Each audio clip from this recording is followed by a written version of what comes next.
Hey everyone, Dan here. We are just before market close on Thursday, July 8th.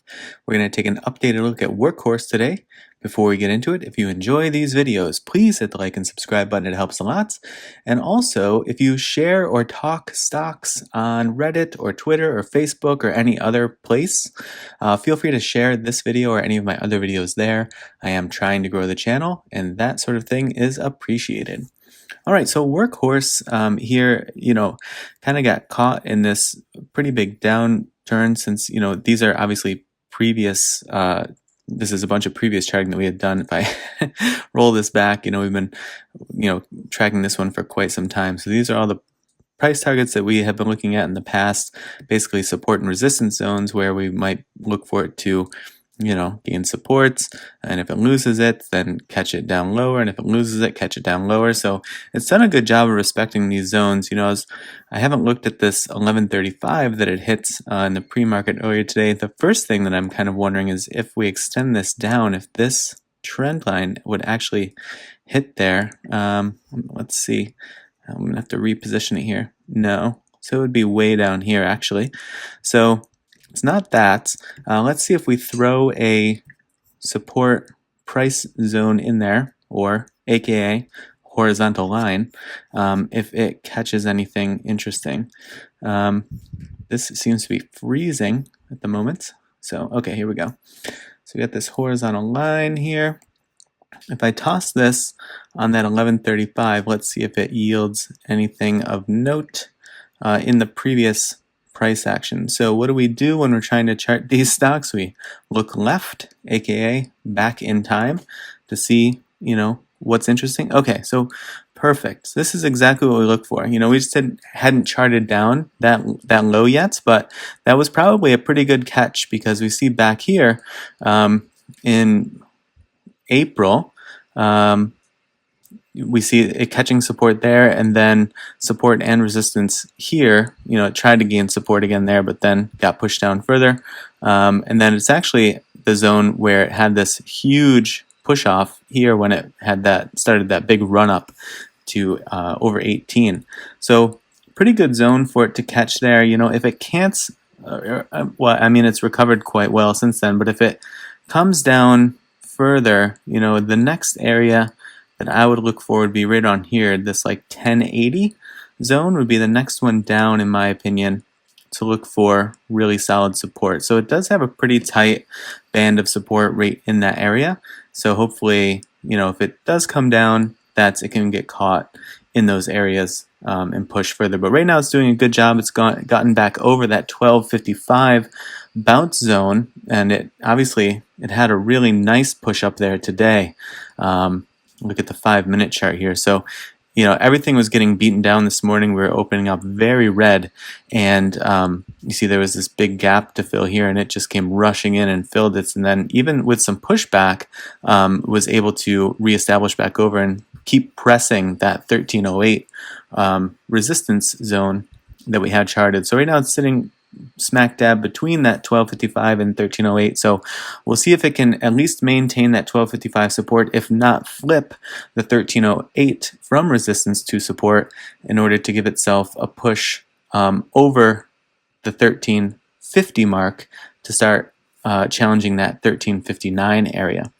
So I think this chart is relatively good and intact now that we've added those couple of price zones to the downside in case we need it, but for the time being, it's respecting these price targets pretty well. It does look like it's developing something here between that big range between 1359 and 1483. Not that that is a huge dollar spread, but percentage-wise for a stock this low price, it's a big percentage. So looks like it's developing something here around 14 and a quarter, something like that. So I would just keep an eye on that zone moving ahead as well.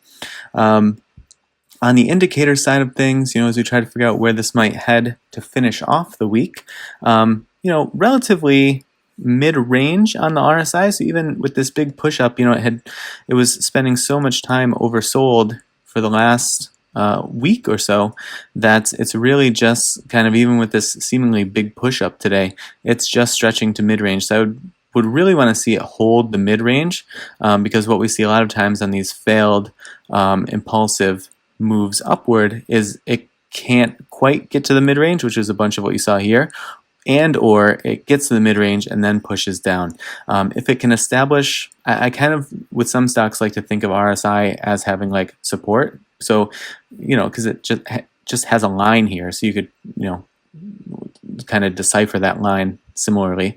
But anyway, if you could see it sort of establish support in the mid-range here, then I think we have a really good chance to push up into the overbought territory, and that could be the spring to get us that 1359 support. So I would watch that quite closely. On the MACD side of things, obviously a big bullish cross here. It's curling in toward each other a little bit, but it's kind of looks like it's trying to make a decision here. Are we going to peak out and kind of lose the bullish momentum at this point? And is it going to wane down, or do we have another push in us? It's so far below the baseline still. Even after that big push, there's a ton of opportunity for it to run up if it wants to, but obviously it's going to need the buying pressure to come in to do so.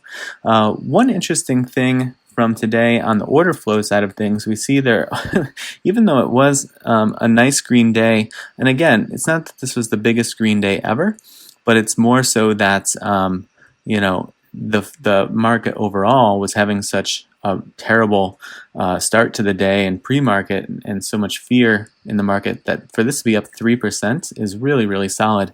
And you see that even with the large outflow coming in versus the large inflow. And so, it's definitely outpacing it on the outflow side of things. So these are really tight, the inflow outflow, to have a 3% up day. So that's kind of interesting. Because even then, the medium and the small aren't outpacing the inflow by a lot. But this large outflow is outpacing the large inflow by quite a bit. So kind of an interesting sort of dispersion of the ordering size-wise today. Let's take a quick look at the data before we wrap up. One thing that I wanted to look at here was, the institutional ownership as it pertains to Workhorse. Still is a ton of institutional ownership coming in, especially the last 3 quarters. It is good to see a reversal in Q2 of this dip that we saw from Q4 to Q1. Pretty significant dip, losing about 100 million less bought quarter over quarter. So we see now an additional 50 million coming in Q2 over Q1. So that's a good sign and could bring some additional stability and or just buying pressure to Workhorse. And of course, I think this is pretty well established. Workhorse is very, very heavily shorted at the moment. 36% of the float being shorted, representing a dollar volume of $576 million. And so we see that decreasing over the last few reporting dates, or I guess the last couple of reporting dates, but look at all these huge bumps up that we saw preceding that. So really just sort of like a flattening out of this uptrend, just kind of like curbing that big swing up versus actually like reversing trend and having shorts move out, pack their bags and move out. So definitely more to the story here as it pertains to the shorts that are heavily invested in Workhorse, and sort of like the factor that they will play in the coming days and weeks ahead. On the forecast side of things, there's 2 buys and 4 holds on this one from 6 analysts over the last 3 months. So it's a moderate buy because of those 4 holds, outsizing those 2 buys, but pretty solid 20% upside from the last price to that 1538 average targets. That said, the low end does have an 850 target on it, but to be fair, then the high end has a 20. So, so quite a big spread by the analysts. So to the level at which anyone follows those and sort of like tracks the price in a direction based on analyst ratings, that could sway some folks. This I saw was interesting, actually. This came up on Ortech's news feed. This is from, I'm not super familiar, maybe some folks are, if you want to drop in the comments if you know anything about Stock Traders Daily. This report was produced using AI developed by Stock Traders Daily. So, they claim that it has a good track record and has been around for quite some time, but basically they lay out this entire trading plan, which is pretty interesting, I think. Buy Workhorse over 911 target, 1661 stop loss at 908. So you see there they have a buy over 911 with a very tight stop loss on it. And this came out yesterday, but I did think that it was pretty interesting given the day that we're seeing today. But they break this down pretty extensively, so feel free to have a look at this if that's interesting to you. Again, I don't know the efficacy of trading what it is stock traders daily, but look them up. Do your own research, see what you think, but pretty interesting how detailed they are in the description and the price targets with everything. So kudos to them for at least being detailed in their description.